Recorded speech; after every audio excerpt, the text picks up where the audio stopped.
धन्यवाद। संचालक महोदय, आज के इस सम्मान समारोह के प्रमुख आकर्षण एनसीआरएस शाखा के नवनिर्वाचित शाखा अध्यक्ष,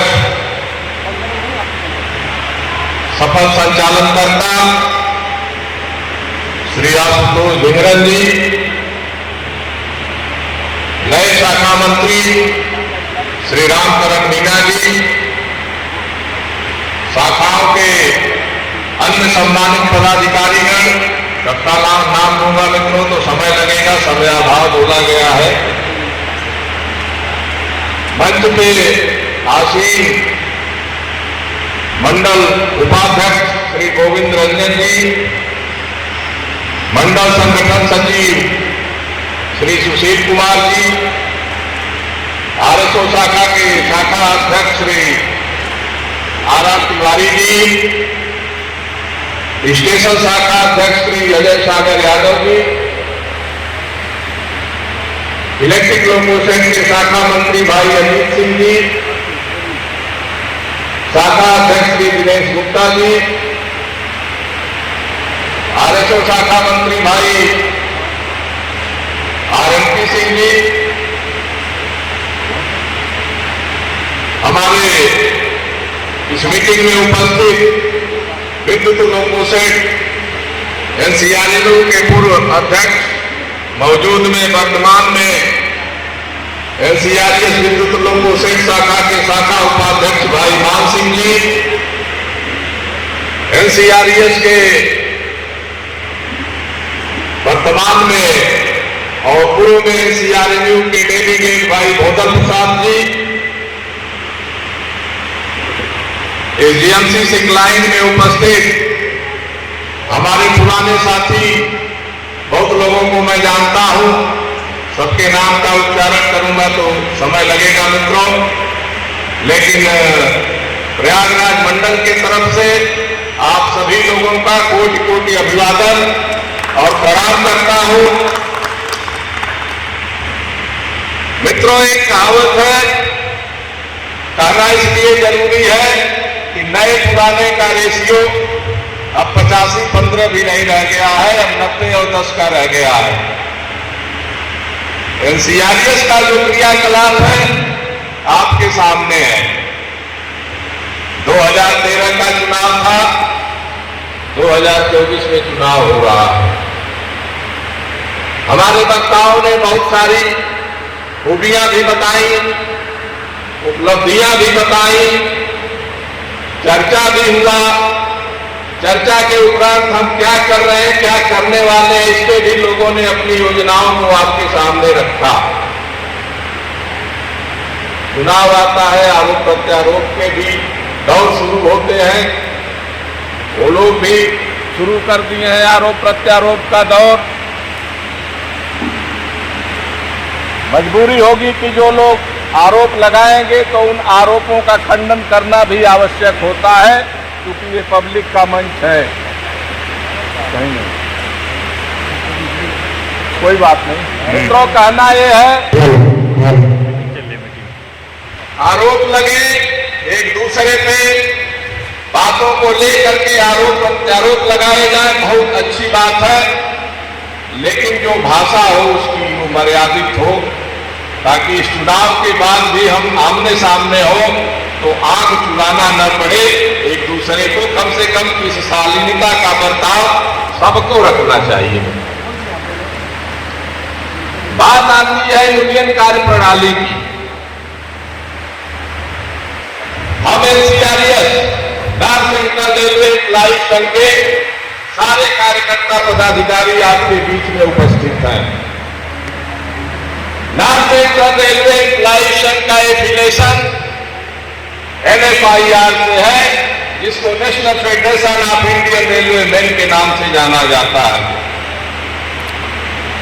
NFIR का एफिलिएशन इंटक से है मित्रों, जिसको Indian national trade union Congress के नाम से जाना जाता है, जो भारतीय राष्ट्रीय कांग्रेस का लेबर विंग है।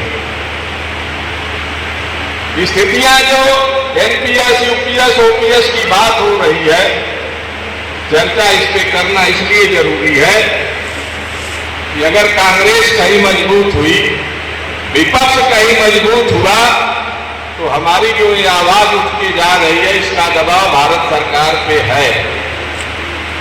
परिणाम जो हमने गेन किया, आपके प्रयास से किया।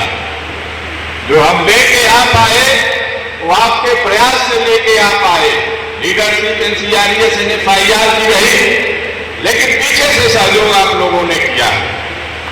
और हमें यह भी उम्मीद है कि एनपीएस और यूपीएस का जो अंतराल बना हुआ है, ओपीएस पर पहुंचने के लिए 50% कामयाब हम हुए हैं। इसमें कोई संदेह नहीं, कोई संकोच नहीं है।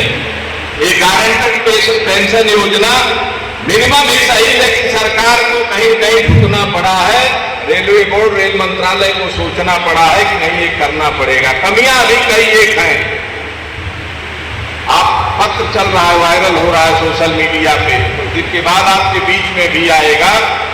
दूसरे ही दिन एनसीआरएस की मीटिंग हुई थी, सेंट्रल बॉडी की मीटिंग हुई थी, महामंत्री जी ने चर्चा किया था।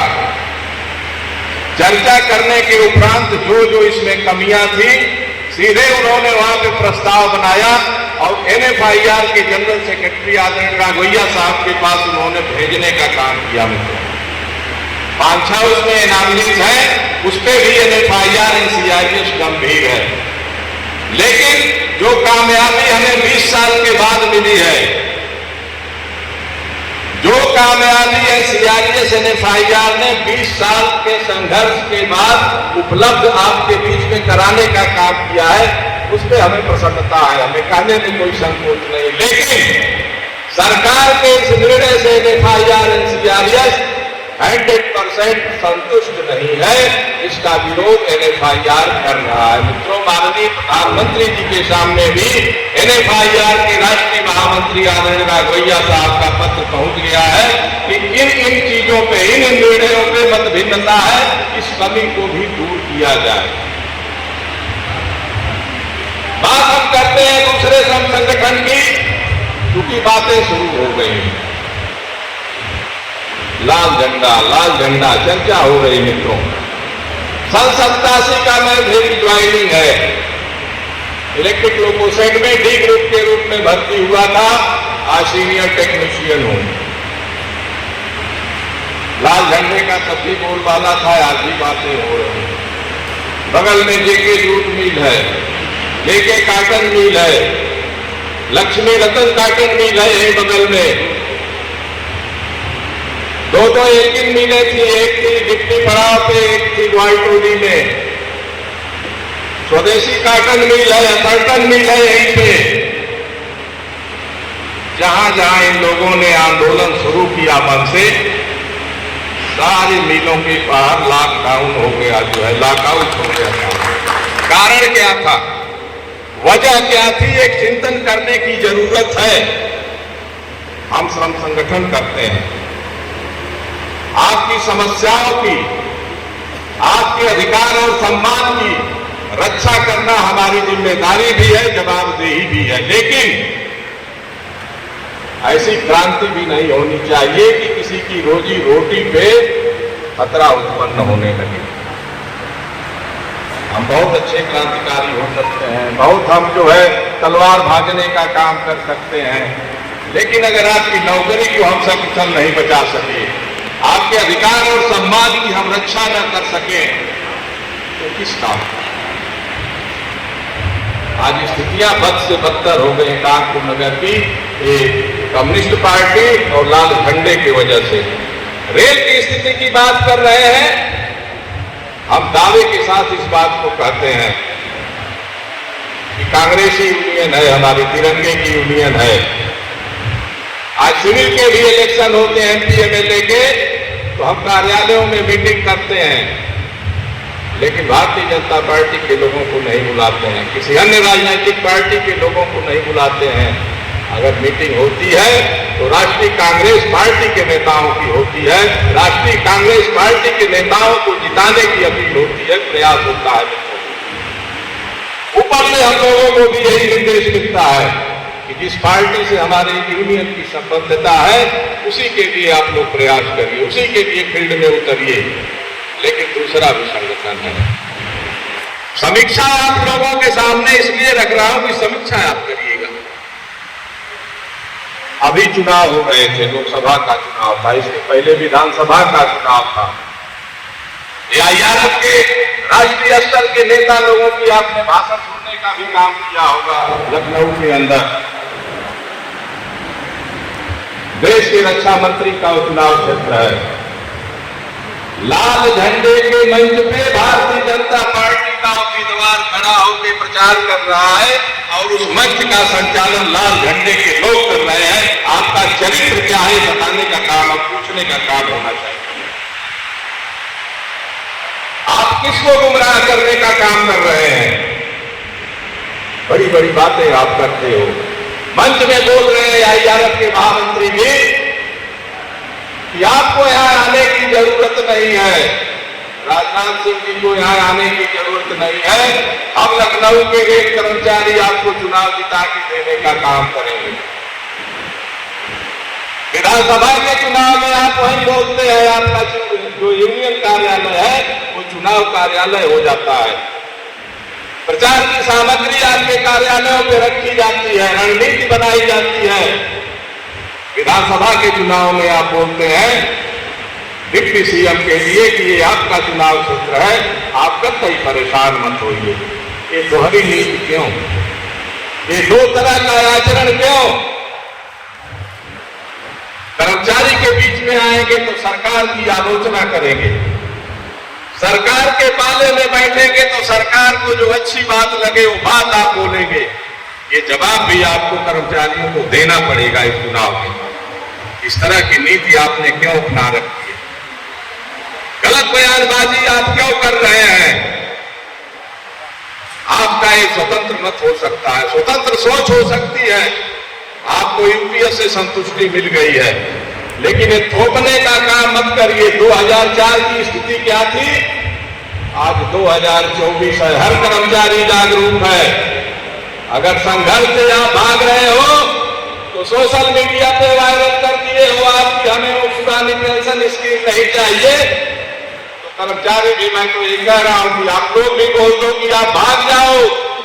FIR NCRES ने इस चीज का डिक्लेरेशन कर दिया है पत्र के माध्यम से माननीय प्रधानमंत्री जी को कि समझौता तब तक नहीं होगा जब तक ओपीएस में जितनी सुविधाएं हमारे कर्मचारी को मिलती थी वो सुविधाएं आप यूपीएस में नहीं देने का काम करेंगे। मित्रों, इससे नीचे कोई समझौता नहीं होगा। जिंदाबाद जिंदाबाद जिंदाबाद। मैं कहना ये चाह रहा हूं, यूनियन क्या है? जो हमारे पूर्व के लोगों ने, जो हमारे वरिष्ठ नेताओं ने हमको अधिकार और सम्मान दिलाया है, संघर्ष के रास्ते पे चल के दिलाया है। यूनिस्ट का प्रथम कर्तव्य होता है कि उस अधिकार और सम्मान की रक्षा करना। वर्तमान परिवेश में जो दिक्कतें हो रही है, नई नई असुविधाएं हो रही कर्मचारी को, उन असुविधाओं के लिए आंदोलन की राह पकड़ना, पत्राचार करना, संघर्ष करना, ये ट्रेड यूनियन की परिभाषा होती है। आप ट्रेड यूनियन की बात करते हो, आपका शिखर नेतृत्व कहां आपको लेके जा रहा है? आप लोग स्वयं पूछने का काम करें, लेकिन भय बना है। भय इस बात का है कि अगर पूछा जाएगा तो जो इधर से उधर, उधर से इधर हो रहा है, वहां पे भी जगह नहीं मिलेगी। मित्रों, बात आती है अब लोकल स्तर की, लोकल स्तर की बात आती है।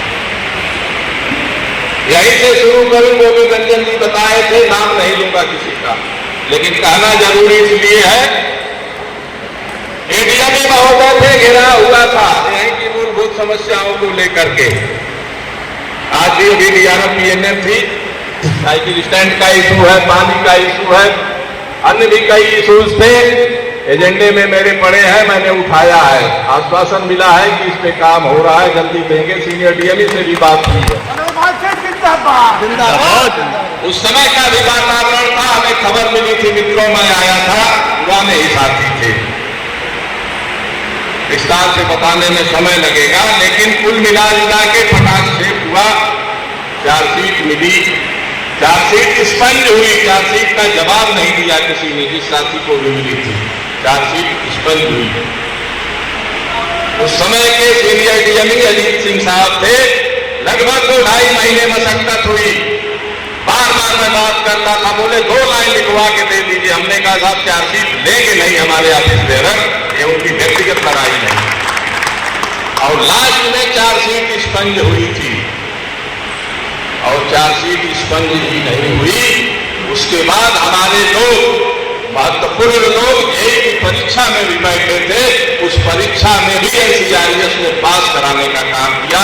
आज एसएससी पेपर से पढ़ा सकते। आप मंच लगा दो, बड़ी बड़ी बातें कह दो, उलझाने की बात आप करोगे, मैं जानता हूं। उलझाने की बात इसलिए करोगे, ये क्या हुआ, आप किए क्या हो। यही प्रमोशन पे ट्रांसफर हुआ था, यही हमारे साथी हैं, आज दूसरे संगठन में पदाधिकारी बने हैं। नाम मत दो, नाम क्या है। कोविड के समय में सीनियर डीएमई धनंजय सिंह साहब थे, बीच से उनका ट्रांसफर हुआ था। उनकी नीचे 5 आदमी थे, उनका भी दादरी ट्रांसफर हो गया था। जाने आने की स्थिति नहीं थी। सेट के कार्यालय में बैठ के टेलीफोन पे बात करके वो ट्रांसफर रुकवाने का काम किसी ने किया। आप मानो ना मानो, उससे हमें कोई फर्क नहीं पड़ता है, लेकिन एनसीईआरटी ने जो किया है, आप लोगों के जानकारी में मैं बताना चाहता हूं। कौन कौन सी बात करूं, कौन कौन सा काम गिनाऊं। मैं तो हर सप्ताह कम से कम एक दिन बुधवार को रहता हूं। कोशिश होती है 2 बार भी जाना पड़े। अगर महामंत्री की झाड़ पड़ती है तो 2 बार भी जाता हूं, 3 बार भी जाता हूं। काम की बात है, लेकिन एक सिस्टम है हमारा काम करने का, संगठन चलाने का। आपके अधिकार और सम्मान के लिए पत्राचार हम बराबर करते हैं। कोई ब्रांच सेक्रेटरी ये नहीं कह सकता कि हमने चिट्ठी दिया डिवीजन में, उसने चिट्ठी नहीं दिया, वार्ता नहीं किया। अलग बात है कि अगर 10 काम ब्रांच ने दिया होगा तो 5 करा के दिया हूं, 2-4 पेंडिंग में भी पड़ा होगा, प्रयास उसके लिए कर रहे हैं, लेकिन ये बात कोई नहीं कर सकता। मित्रों, कहने का मेरे अभिप्राय है, पिछला चुनाव था तो एक नारा बुलंद हुआ करता था, 100 में 80 हमारा है, बाकी में बंटवारा है। साथी रहे होंगे, सुनते रहे होंगे। आज मैं फिर उस बात को कह रहा हूं कि 80 का नारा आपने दिया तो किसी तरीके से 37 तक पहुंचते पहुंचते आप सिमट गए। आज आपके कर्म आपके सामने हैं, आपकी क्रांति का परिणाम आपके सामने है। बड़ी बड़ी बातें स्ट्राइक की करते, स्ट्राइक के बाद लाइन कोटे में कौन कौन लोग भर्ती हुए वो भी आपके सामने है। लाइन कोटे से जो भर्ती हुए आज डिवीजन के प्रमुख पद पे भी है, वो भी आपके बीच में आएंगे।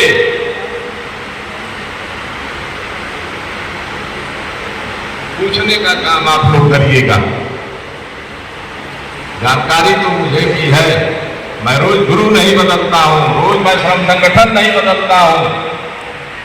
मैंने जिसका दामन, जिसका साथ 1987 में पकड़ा, आज उनके बाल बच्चे भी हैं, उनसे भी मेरा तालमेल उसी तरह से है, तालमेल वैसे ही है, संबंध वैसे ही है जो 87 में हुआ करता था।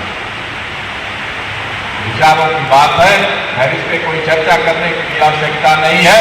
जहां आपको अच्छा लगे आप रहिए, लेकिन अगर श्रमिक हित में, श्रमिक समाधान के लिए अगर आपने ट्रेड यूनियन में नाम लिखवाया है तो उस काम में आप कोताही मत बरतिए। आंदोलनों की तुलना करिए, कंपटीशन करिए, काम का कंपटीशन करिए। हम तो कहते हैं ज्यादा नहीं, हम तैयार बैठे, मेरे कार्यालय ने पड़ा लेटेस्ट पीएनएम आइटम। दूसरे भी यूनियन के साथी चाहे तो निकाल के अपना पीएनएम आइटम दिखा दे आपको कि कितना आइटम उनका रेज है डीआरएम पीएनएम में, कितना आइटम एनसीईआरटी का रेज है डीआरएम पीएनएम में, किन किन मुद्दों पे है। मित्रों, बात करो, आप तार्किक बात करो, मुद्दे की बात करो। मित्रों, मित्रों, ये सब कहने सुनने से, बरगलाने से काम नहीं चलेगा। और पर्सनल किसी से अगर कोई दुश्मनी आप रखना चाहोगे कि मैं वहां से हट गया तो संस्था चली जाएगी, संस्था बर्बाद कर दूंगा, संस्था का कोई नाम लेने वाला नहीं रहेगा मित्रों, तो बहुत ज्यादा तो नहीं कहूंगा कि मौजूदा जो ब्रांच सेक्रेटरी रामकरण मीणा जी यहाँ आए हैं, जब से बेचैनी क्यों बढ़ गई है आप लोगों की। एक एक सुपरवाइजर साथी के पास जा के बोला जा रहा है कि एनसीआरएस की रसीद मत लेना यार, मेंबर मत बनना यार। दिक्कत क्या है? दिक्कत क्या है?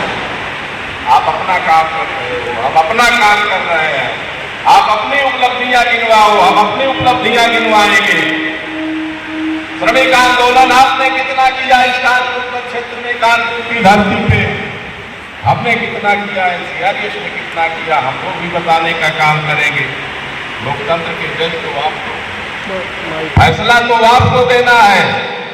लेकिन मित्रों, एक बात कहना चाहूंगा, एक बात मैं कहना चाहूंगा कि अपने भाग्य के बारे में सोचिएगा। आंदोलन करने वाले लोगों की बात बता रहा हूं कि 2013 में रेलवे अस्पताल से कोई भी यहाँ का प्राइवेट अस्पताल टाइप नहीं था। आपसी विवाद के कारण 2007 का चुनाव हम लोग किए थे, 2 ग्रुपों में बंट गए थे। 34.5% हमको मिला था, 20% हमारे दूसरे ग्रुप को मिला था। चुनाव हम हार गए थे। क्या स्थिति थी अस्पताल की? हमारे पुराने साथी होंगे तो याद होगा, लेकिन 2013 मई में चुनाव के बाद पहला हमारा प्रयास हुआ, 10 दिन का आंदोलन हमने चलाया था। तो साथी थे, यहाँ के भी साथी उस समय साथ थे। सीएम भी उस समय कपूर जी हुआ करते थे। वर्तमान जो मौजूदा सीएमएस है, उस समय जो है कार्यकारी सीएमएस थे। सीएमएस कोई परमानेंट यहाँ नहीं हुआ। कई बार उन्होंने बुला के बात किया कि फाइल भेजी गई है एजेंसी मधुराज की, आंदोलन आप बंद कर दीजिए। ये हुआ कि नहीं, आंदोलन नहीं बंद होगा, आप आर्डर करा के दे दें, हमारा आंदोलन रोज शांतिपूर्ण तरीके से चलता रहेगा। मित्रों, स्पेशली एक आदमी बुक किया गया था, सीएम के महोदय किसी मीटिंग में दिल्ली गए थे, फाइल पे वहां साइन होके आई थी। बाकायदे सीएमएस महोदय आगे अनाउंस किए थे कि दोनों अस्पताल पैनल पे आ गए आपके मित्रों। आंदोलन के दौरान पुराने नेता हुआ करते थे दूसरे यूनियन के, कई दिन हमारी मुलाकात हुई। आज भी मुझे याद है, हुसैन जी हुआ करते थे, हमको कोने में बुला के कह रहे थे, नाम सिंह यार तुमने बहुत बढ़िया आंदोलन शुरू किया, ये सोच बहुत अच्छी है। हमने उनसे भी कहा कि भैया आप सीनियर साथी हो, अगर एक तरफ आपका भी मंच लग जाता तो शायद 10 दिन की समस्या में जो सुधार हो रहा है, जो उपलब्धि 10 दिन के बाद हो रही हो 5 ही दिन में हो जाती। मुस्कुरा के चले गए। ये बनावटी बातें नहीं है, जमीन पे रह के जमीन की बात कर रहा हूं, आपके बीच का साथी हूं। बात होती है बड़े बड़े आंदोलनों की। अभी ओपीएस के आंदोलन के लिए संयुक्त मोर्चे का आह्वान हुआ था। संयुक्त मोर्चे में एफआईआर के भी सीनियर लीडर थे, आईआरएफ के भी सीनियर लीडर थे। कानपुर सेंट्रल के ऊपर ड्राइवर लाने पे एनसीआरएस ने नोटिस दिया था सीपीएम को कि 72 घंटे का भूख हड़ताल एनसीआरएस करेगी, सभी शाखाएं मिलकर। महामंत्री जी का एक फरमान था, पूरे जोन में हमने किया, पूरे इंडियन रेलवे में किया, लेकिन अन्य साथी भी बताएं उनका क्या फरमान था। वहां से फरमान आया था कि अपने अपने यूनियन कार्यालयों में आप लोग भूख हड़ताल करिए। किसको आप दिखाना चाह रहे हो, किसको आप गुमराह करना चाह रहे हो? ये रेल कर्मचारी हैं, सांसद और एमएलए का चुनाव नहीं होता है। हम एक दिन के लिए नहीं आए, कम से कम 35-40 साल नौकरी करने के लिए आए हैं। सर्वप्रथम हम भारत सरकार के नौकर हैं, उसके बाद हम रेल के कर्मचारी हैं, उसके बाद हम ट्रेड यूनियन लीडर हैं। दूसरे दिन जब वहां पे नोटिस के बाद हम गए हैं, सबसे पहले हमारे आरएनपी भाई वगैरह पहुंचे थे, देखा बगल में, वही बगल में जमीन पे दरी बिछाई जा रही, गद्दा बिछाया जा रहा है। मैंने पूछा देख भैया बात करो, बोले बात तो हुई थी, उन लोग बोले थे कि जो है नहीं हम लोग वहां नहीं करेंगे, हम लोग कार्यालयों में करेंगे। पब्लिक प्लेस में कोई आंदोलन करने का उद्देश्य क्या होता है समझने की ये जरूरत है।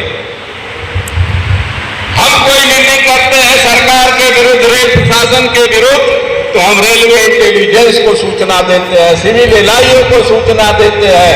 पब्लिक सेक्टर में इसलिए करते हैं कि कम से कम पब्लिक के माध्यम से बातें हाईलाइट हो। शताब्दी पर प्रदर्शन इसलिए करते हैं कि वीआईपी गाड़ी है, कम से कम रेलवे बोर्ड का पीएमओ ऑफिस तक हमारे जनप्रतिनिधि इस मामले को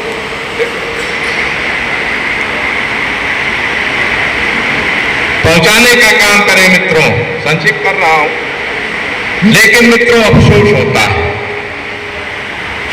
अगर हमें कोई डायरेक्शन मिला है तो हमें ईमानदारी से काम करना चाहिए। 10 बजे आप आते थे आंदोलन करने ड्राइवर लाबी पे, भूख हड़ताल के नाम पे, 5 बजे आपका दरी सिमट जाता था। हमारा लगा था स्टेशन के तरफ माइक, आपका माइक हमारे माइक की तरफ। एजेंसियों के लिए हमने कहा इसका आकलन आप लोग स्वयं करें, मुस्कुरा के लोग चले जाते थे। श्रमिक आंदोलनों को आप कहां ले जा रहे हो ये आप लोग विचार करो। 10 बजे बैठना, 5 बजे चले जाना, किसको धोखा दे रहे हो, किसको गुमराह कर रहे हो। हमारा तो 12-12 घंटे का टर्न बधा था, हर ब्रांचों से 15-15 कार्यकर्ता थे। सुबह 10 बजे जो बैठता था, रात में 10 बजे वो खत्म करता था, रात में दूसरी पाली आती थी। 11 तारीख के दोपहर के बाद हम लोगों ने समापन किया। मित्रों, एक मजबूत संदेश दिया। संचालक महोदय कई बातें ऐसी थी, लेकिन मैं कहूंगा आप लोगों से भी ये बात कहूंगा, अभी जज्बे से कहूंगा मित्रों, कि खुदी को कर बुलंद इतना कि हर तकदीर से पहले खुदा बंदे से खुद पूछे, बताते ही रजा क्या है, बताते ही रजा क्या है। मित्रों, हम आंदोलन करेंगे और आप जाके चैम्बरों में कहेंगे कि ये गलत आंदोलन हो रहा है, गलत मीटिंग हो रही है, तो एक सोचना है आप लोगों की है कि आपके बीच में क्या ऐसे लोगों की आवश्यकता है। अगर है तो आप उनको भी मान्यता दिलाइए, अगर नहीं है तो इस बात की हम गारंटी देते हैं कानपुर नहीं प्रयागराज मंडल में मित्रों कि कोई बता नहीं सकता कि अगर क्रांति के लाइन में कहीं अगर आगे बढ़ने की आवश्यकता पड़ी है तो इनकलाब निकला है कि एनसीआरएस के सिपाहियों से निकला है। अभी लाइन रस्ते का विरोध शुरू हुआ परसों, एक 60 मार्जिन में हुआ, लेकिन हेडक्वार्टर तक रेलवे इंटेलिजेंस के माध्यम से एनसीआरएस एफआईआर में पहुंचाने का काम किया। माननीय महामंत्री जी ने पत्राचार के माध्यम से जीएम से विरोध कराने का, दर्ज कराने का काम किया है। मित्रों, इसलिए जरूरी है ये तो एक संगठन, इस बात पे आप लोग मनन करिए, चिंतन करिए, कोई दबाव की बात नहीं है, लेकिन जहां अधिकार सम्मान की बात आई है, आपने जो अधिकार दिया है हमको यूनियन में चुनाव के माध्यम से, हमारा पूरा प्रयास रहा है। 2013 से लेकर 2024 चल रहा है मित्रों, कोई सप्ताह खाली नहीं जाता है कि हम लोग इलाहाबाद न जाएं, 2-4 अधिकारियों से आपकी समस्याओं पर चर्चा न करें। आज कानपुर की स्थिति ये हो गई है स्वास्थ्य के मामले में कि चाहे दक्षिणी इलाका हो, उत्तरी इलाका हो, पूर्वी इलाका हो, पश्चिमी इलाका हो, कोई क्षेत्र अछूता नहीं है जहां प्राइवेट अस्पताल आपके रेलवे पैनल से टाई अप ना हो। कोई इस पे कह नहीं सकता, कोई ये चिट्ठी नहीं लिख सकता, कोई बात नहीं कर पाया है। तो बात होनी चाहिए कंपटीशन की। बात लोग करते हैं बहुत बड़ी बड़ी, आगे आऊंगा तो फिर चर्चा होगी इस पे। इन्हीं सब बातों के साथ मित्रों समय आपका ज्यादा ले लिया, पुनः अपने इस नवनिर्वाचित टीम को बधाई देता हूं। आप सभी लोगों का हृदय से प्रणाम करता हूं, आभार व्यक्त करता हूं और इन्हीं सब बातों के साथ आज की अपने इस वार्ता का यहीं पे समापन करते हुए विधिवत रूप से इस सभा का भी समापन करने की घोषणा करता हूं। जय हिंद, जय समाजवाद, इनकलाब जिंदाबाद, जिंदाबाद जिंदाबाद, जय तिरंगा, जय तिरंगा, जय तिरंगा, जय तिरंगा। धन्यवाद।